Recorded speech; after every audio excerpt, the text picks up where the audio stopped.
दोस्तों, किसी ने बड़े कमाल की बात कही है कि इस दुनिया में कोई आपके हाथ से छीन कर ले जा सकता है, लेकिन आपके नसीब से छीन कर नहीं ले जा सकता। दोस्तों, आज की कहानी बड़ी विशेष और ज्ञानवर्धक है। उम्मीद करता हूं आप इसे पूरा सुनेंगे। नमस्कार दोस्तों, Bodhi thinks by YouTube channel में आपका दिल से स्वागत है। अपने वह नहीं होते जो तस्वीरों में साथ खड़े होते हैं, अपने तो वह होते हैं जो तकलीफों में साथ खड़े होते हैं। सबके दिलों का एहसास अलग होता है। इस दुनिया में सबका व्यवहार अलग होता है। आंखें तो सबकी एक जैसी ही होती हैं, पर सबका देखने का अंदाज अलग होता है। लोग कहते हैं जिंदगी मिली है अपने हिसाब से जीने के लिए, लेकिन वही लोग सुबह होते ही किसी और के हिसाब से जीने चले जाते हैं। दिमाग कहता है कि लोगों के साथ वैसा ही व्यवहार करूं जैसा वह हमारे साथ करते हैं, लेकिन फिर दिल कहता है कि अगर हम भी उनके जैसे बन गए तो उनमें और हम में फर्क क्या रह जाएगा। हासिल कर एक मुकाम नया वक्त बदल जाता है, इंसान बदल जाते हैं, वक्त वक्त पर रिश्तों के अंदाज बदल जाते हैं। कभी कह दिया अपना तो कभी कर दिया पराया, दिन और रात की तरह। पुराने समय की बात है। एक महान विद्वान ब्राह्मण थे जिसका नाम आचार्य त्रिपाठी था। आचार्य के परिवार में सिर्फ वह, उसकी पत्नी और उनका एक छोटा बेटा था। आचार्य का अधिकांश समय अध्ययन और लेखन में ही व्यतीत होता था। उन्होंने कई महत्वपूर्ण पुस्तकें और ग्रंथों की रचना की थी, परंतु अपने लेखन और ज्ञान में इतने व्यस्त रहते थे कि अपने इकलौते पुत्र अर्पण पर ध्यान देने का समय ही नहीं मिल पाता था। एक दिन आचार्य की पत्नी ने उनसे कहा, क्या आपको अपने इकलौते पुत्र से कोई प्रेम ममता है या नहीं? पूरे दिन आप बस अध्ययन और लेखन में ही व्यतीत करते हैं। आचार्य ने उत्तर दिया, मेरे पास इन भावनाओं के लिए समय कहां है। आचार्य जी विद्वानों के बीच बहुत प्रतिष्ठित थे और राजा के दरबार में भी उनका बहुत सम्मान था। राजा ने कई बार उन्हें अपने दरबार में सलाहकार बनने के लिए अनुरोध किया था, लेकिन आचार्य हमेशा यह कहकर इनकार कर देते कि महाराज, आपकी सेवा में आने पर मुझे आपकी चापलूसी करनी पड़ेगी, जो मैं नहीं कर सकता।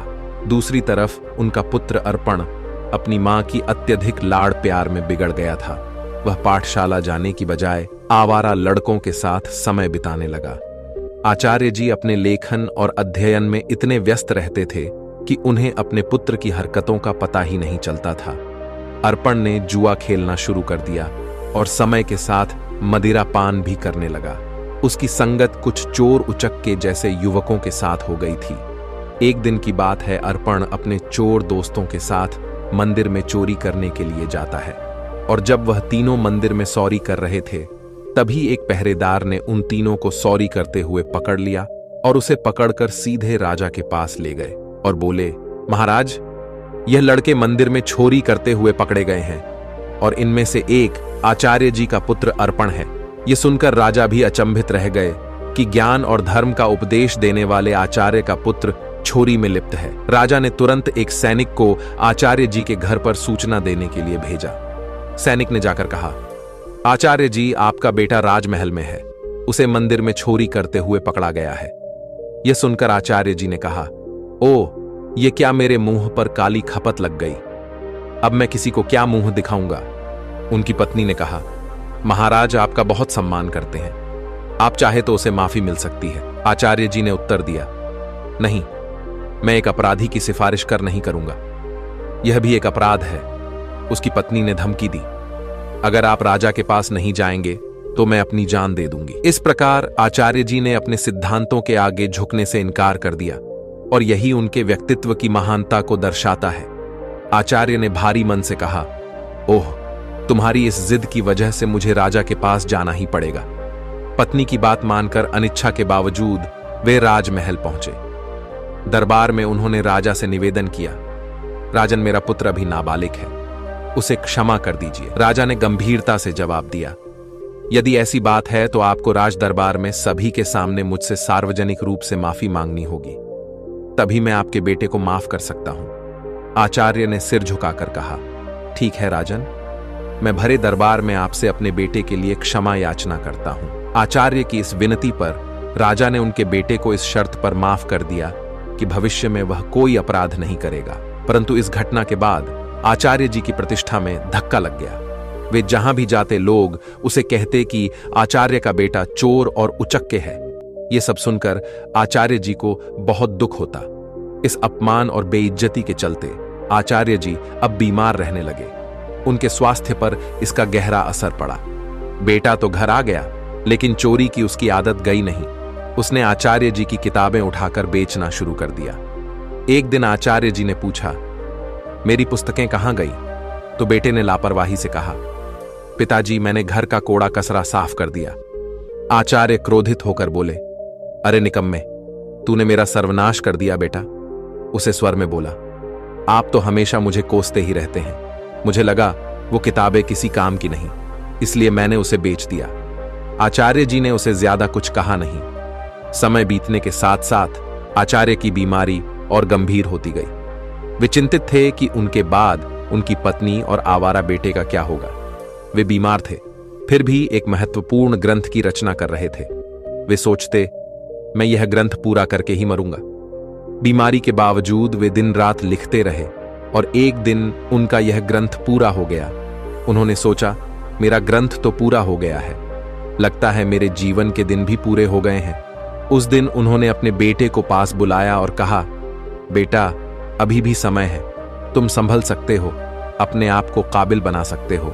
उन्होंने अपना लिखा हुआ ग्रंथ बेटे को देते हुए कहा, बेटा तुम्हारी बर्बादी मेरी ही लापरवाही का नतीजा है। यह अमूल्य ग्रंथ संभाल कर रखो, तुम्हें देने के लिए मेरे पास कुछ और नहीं है। अर्पण ने वह ग्रंथ की पोथी अपने पास रखी, परंतु मन ही मन वह सोच रहा था, मैं इस पोथी का क्या करूंगा? मुझे पढ़ना लिखना तो आता ही नहीं। अगर पिताजी ने कुछ पैसे देते तो बात भी थी। अगले दिन सुबह आचार्य का देहांत हो गया। उनकी मृत्यु के बाद उनके परिवार पर मानो दुखों का पहाड़ टूट पड़ा था, परंतु अर्पण को इस बात की कोई चिंता नहीं थी। वह तो अपने पिताजी के सामान में धन की तलाश करने लगा। पिताजी ने मेरे लिए एक कौड़ी भी नहीं छोड़ी। अर्पण निराश होकर बैठ गया।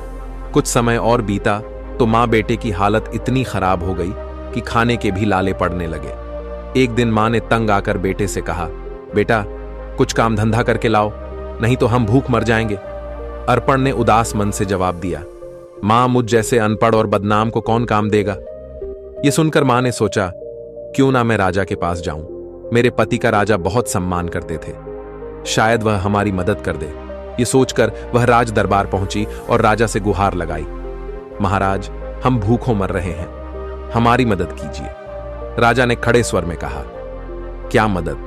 तुम्हारे पति को मैंने बहुत बार सलाहकार बनने के लिए अनुरोध किया था, लेकिन आचार्य हमेशा यह कहकर इनकार कर देते कि महाराज आपकी सेवा में आने पर मुझे आपकी चापलूसी करनी पड़ेगी, जो मैं नहीं कर सकता। राजा ने कहा, तुम्हारा बेटा अब कमाने लायक है, मैं तुम्हारी कोई मदद नहीं कर सकता। निराश होकर मां घर लौट आई। घर पहुंचकर अर्पण ने मां को अपने पिता की दी हुई पोथी दिखाते हुए पूछा, मां पिताजी ने यह पोथी मुझे क्यों दी? मां ने दुखी स्वर में कहा, बेटा यह तेरे पिता की ज्ञान की आखिरी निशानी है। अर्पण ने उस पोथी को पढ़ने की कोशिश की, पर वह उसके लिए काला अक्षर भैंस बराबर थी।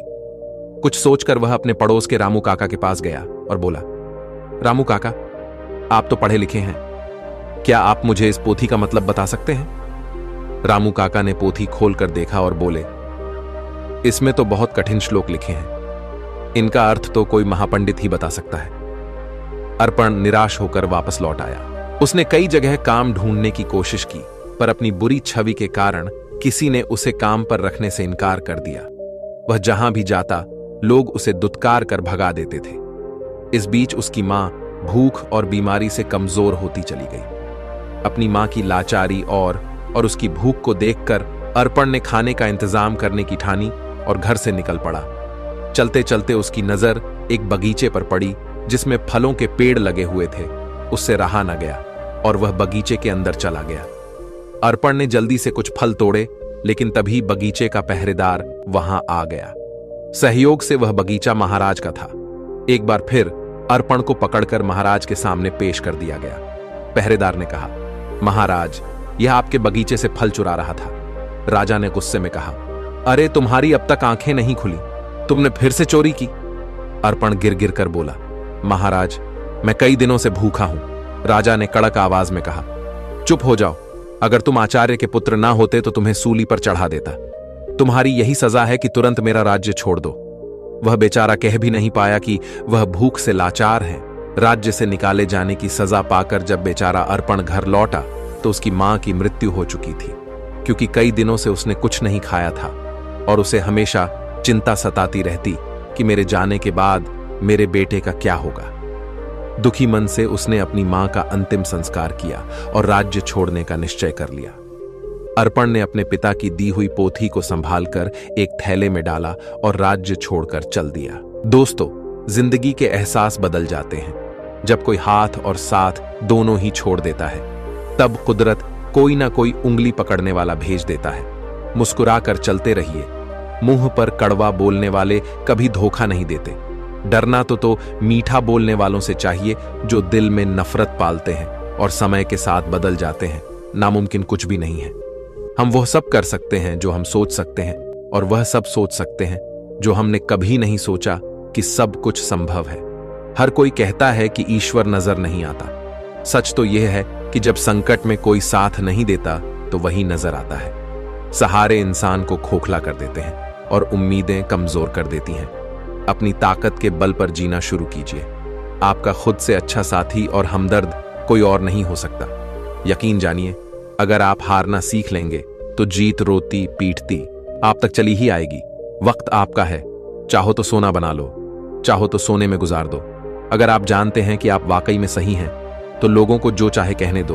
फिर पीठ पीछे आपकी बात चले भी तो घबराना मत, क्योंकि बात उन्हीं की होती है जिनमें कोई बात होती बढ़ते रहे कदम। बस मंजिल की ओर कुछ मिले ना मिले, तजुर्बा तो नया होगा। भूमि पर फल के लिए श्रम सबको करना पड़ता है। परमात्मा सिर्फ लकीरें देता है, उसमें रंग हमको भरना पड़ता है। अर्पण चलते चलते वह एक घने जंगल में पहुंचा और सोचा, यही फूल फल खाकर गुजारा करूंगा। वह एक पेड़ के नीचे बैठ गया और अपने पिता की पोथी को खोलकर फिर से पढ़ने की कोशिश करने लगा। शायद इसमें छिपे ज्ञान से मेरे दुखों का अंत हो जाए।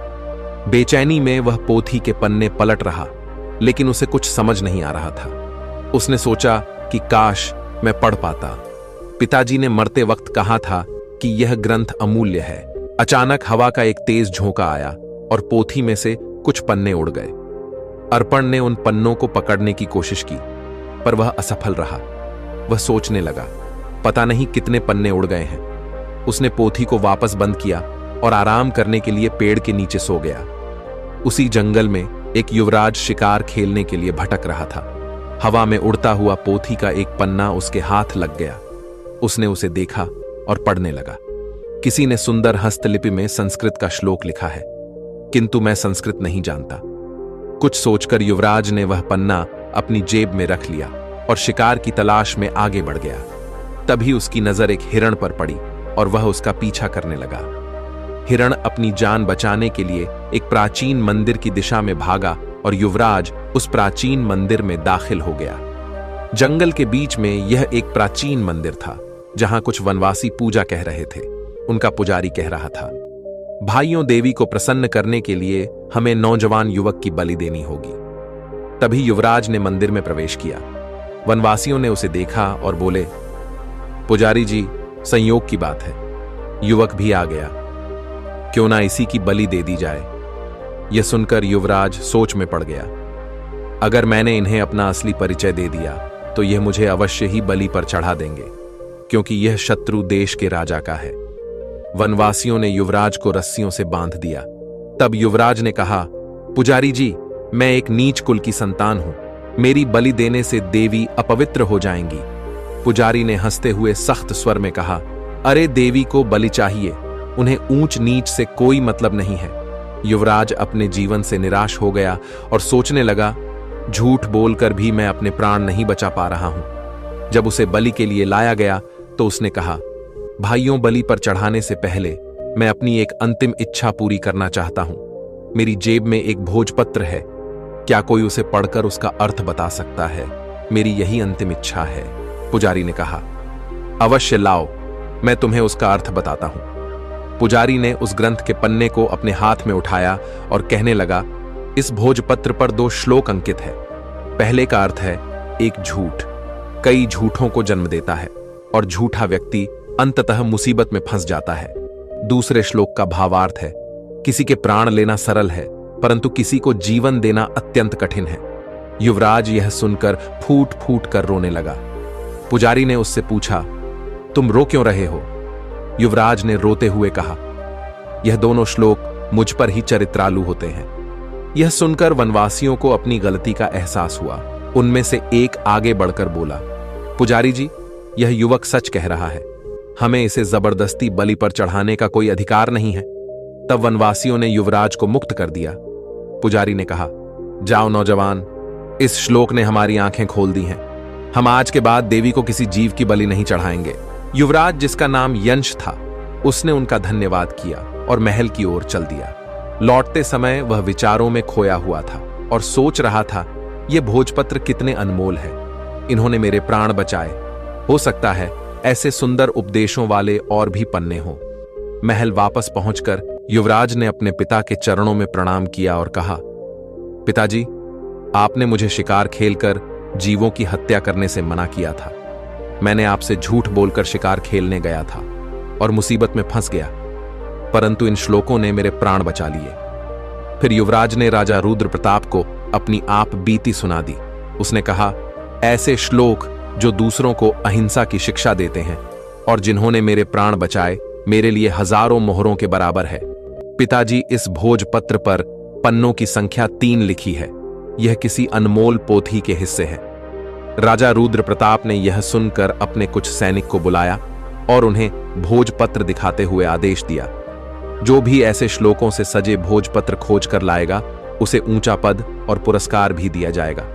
दूसरे ओर आचार्य जी का बेटा अर्पण महीनों जंगलों में भटकता रहा। भटकते भटकते वह राजा रुद्र प्रताप के राज्य में आ पहुंचा। नगर में आकर भी उसने कई लोगों से सहायता मांगी, परंतु हर कोई उसे दुत्कार कर भगा देता था, क्योंकि इतने दिनों से भटकते भटकते अर्पण एक भिखारी जैसा दिखने लगा था। एक दिन की बात है, भूखा प्यासा अर्पण राजमहल की तरफ से निकल रहा था और उसे जोर की भूख लग रही थी। वह सोचने लगा कि अब भूख के मारे उसकी जान निकली जा रही है। तभी अचानक राजमहल की रसोई से खाने की महक उसकी नाक में आ गई। अनायास ही वह उस मोहक सुगंध की ओर खींचता चला गया और सीधा रसोई घर में जा पहुंचा।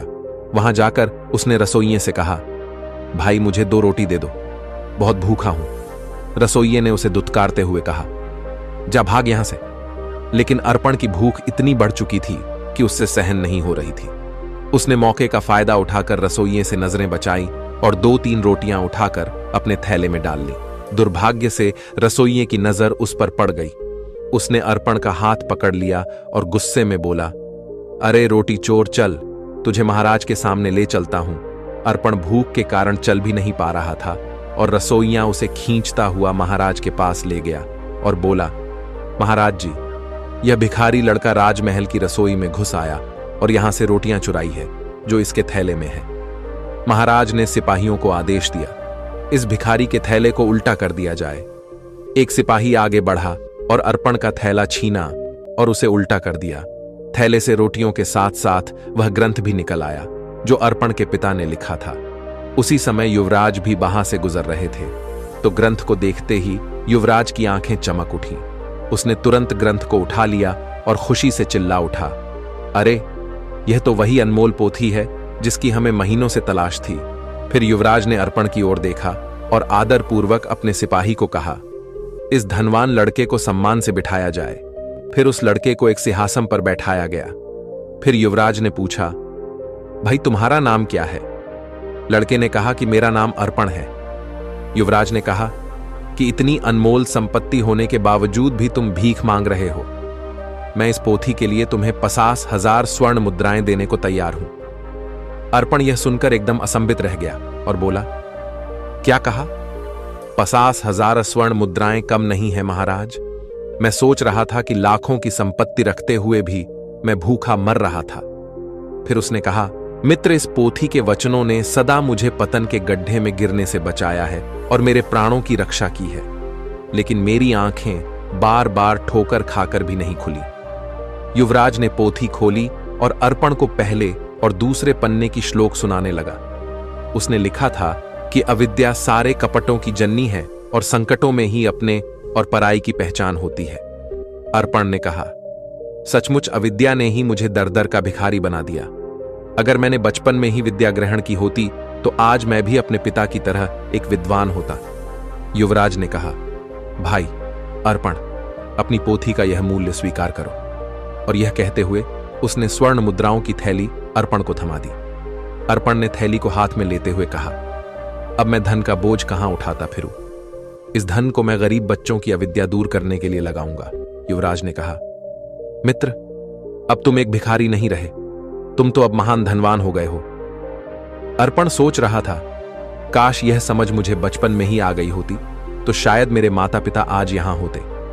इसके बाद अर्पण ने वह धन ग्रहण किया और उसने उस धन से गरीब बच्चों के लिए एक पाठशाला बनवाई और खुद भी विद्या प्राप्त करने लगा। दोस्तों, किसी ने बड़े कमाल की बात कही है कि हौसला ना हार गिरकर, ए मुसाफिर, अगर दर्द यहां मिला है तो दवा भी यहीं मिलेगी। दोस्तों, जीवन में जो होना है वह होकर रहेगा। यह कहानी सिखाती है कि अगर आपकी बुराइयां आप पर हावी हो गई तो आपका अंत निश्चित है। इसलिए बुराइयों को अपने ऊपर हावी मत होने दो। इस कहानी को सुनने के लिए धन्यवाद। दोस्तों, मिलते हैं अगली वीडियो में एक नई सीख के साथ। खुश रहिए, अपना ख्याल रखिए।